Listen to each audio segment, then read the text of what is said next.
बहुत शुक्रिया आपका और रोज़नामा आगाज़ की टीम का और आपके इस पैनल का जिन्होंने आज में मौजू किया। बेसिकली जहाँ तक पाकिस्तान की मौजूदा माशी सूरत-ए-हाल का ताल्लुक है, मैं तो उसे बहुत ज़्यादा बेहतर नहीं समझता। और शहरी कराची के बिज़नेसमैन, शहरी कराची के ताजिर और जितनी भी बिज़नेस कम्युनिटी ख़ास तौर पर, वो रोज़ कोई न कोई अपने किसी न किसी तशवीश का इज़हार करती है।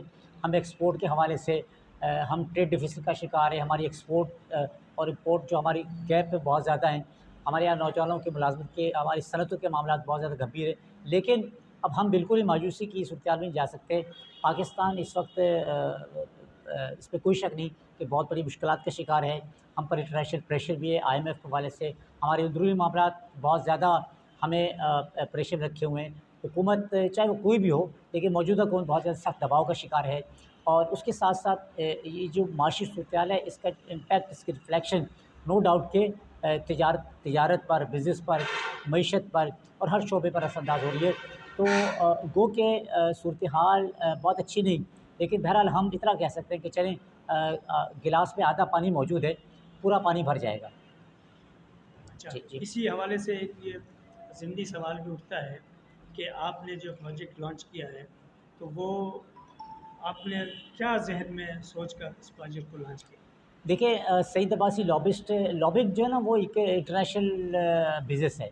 और यूरोप के अंदर, अमेरिका के अंदर, ख़ास तौर पर यूरोप के अंदर, जर्मनी के अंदर, पूरी यूरोपीय यूनियन के अंदर, ऑस्ट्रेलियन रीजन के अंदर लॉबिंग का जो बिज़नेस है, लॉबिंग कंसल्टेंसी, लॉबिंग फर्म्स है, वो सबसे हाईएस्ट पेड है। और 2023 में, 2024 में बिलियन डॉलर्स ये बड़ी-बड़ी कंपनीज़ ने, हुकूमतों ने लॉबिस्ट को हायर करने के लिए वहाँ पर इन्वेस्ट किए हैं। तो अच्छा, लॉबिंग का जो तसव्वुर इंटरनेशनल, ख़ास अमेरिका के अंदर पाया जाता है, वो बहुत ज़्यादा बाज़ औक़ात शेकी भी है, स्मोकी भी है।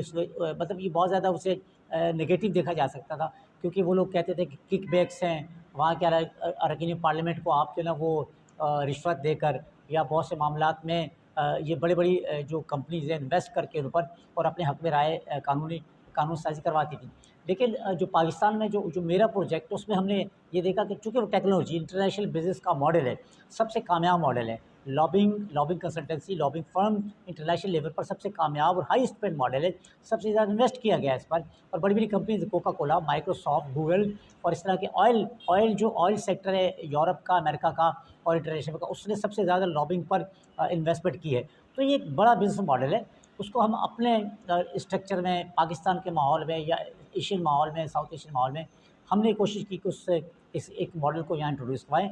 इसका कोई पॉलिटिकल मोटिव नहीं है, कोई सियासी इसका नहीं है कि हम किसी सियासी बुनियाद पर कर रहे हैं। बल्कि मैं चाहता हूँ कि जिस तरह आपने फरमाया, पहला सवाल आपका था कि पाकिस्तान की माशी सूरत-ए-हाल क्या है?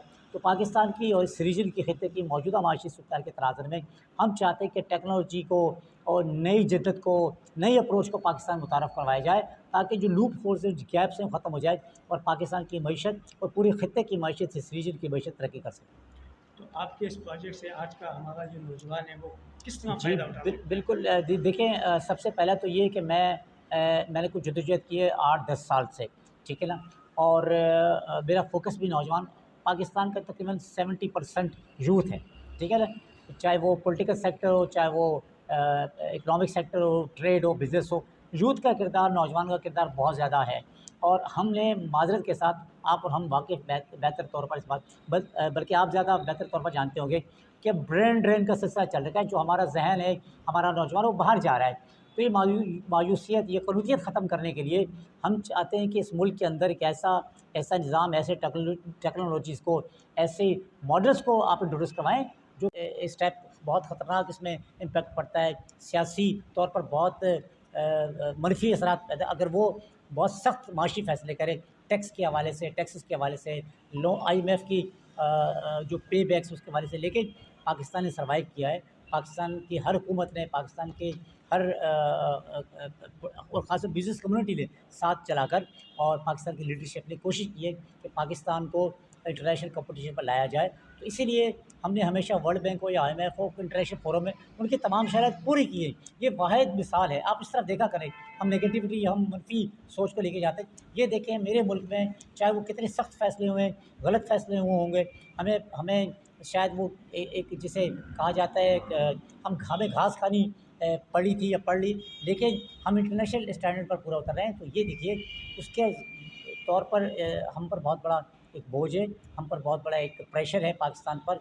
और हमें चाहिए कि गवर्नमेंट को, बिज़नेस कम्युनिटी को, पॉलिटिकल पार्टीज़ को, पार्लियामेंटेरियंस को और पाकिस्तान के तमाम स्टेक होल्डर्स को, बिज़नेस कम्युनिटी को मिलकर एक ऐसा रास्ता इख्तियार करना चाहिए। मेरी सोच यही है कि जो हमारा प्रोजेक्ट है, हम चाह रहे हैं कि नई जिद्दत के साथ इनोवेशन आपके मसाइल को हल करें। देखिए, लॉबिंग क्या है, मैं क्यों इंट्रोड्यूस करवा रहा हूँ? हम आपकी लॉबिंग करेंगे। हमें बताइए कि आपके मसाइल इकोनॉमिक मसाइल हैं, आपके फाइनेंशियल मसाइल हैं, ट्रेड के मसाइल हैं, ट्रेड जो हमारी यूनियंस है, सॉरी, ट्रेड ऑर्गेनाइजेशंस हैं, बिज़नेस फोरम्स हैं, इस मुल्क के यूथ है, नौजवान है, मीडिया है। हम आपका और जो स्टेक होल्डर्स का कम्युनिकेशन गैप ख़त्म करते हैं। हम चाहते हैं कि मसाइल हल हों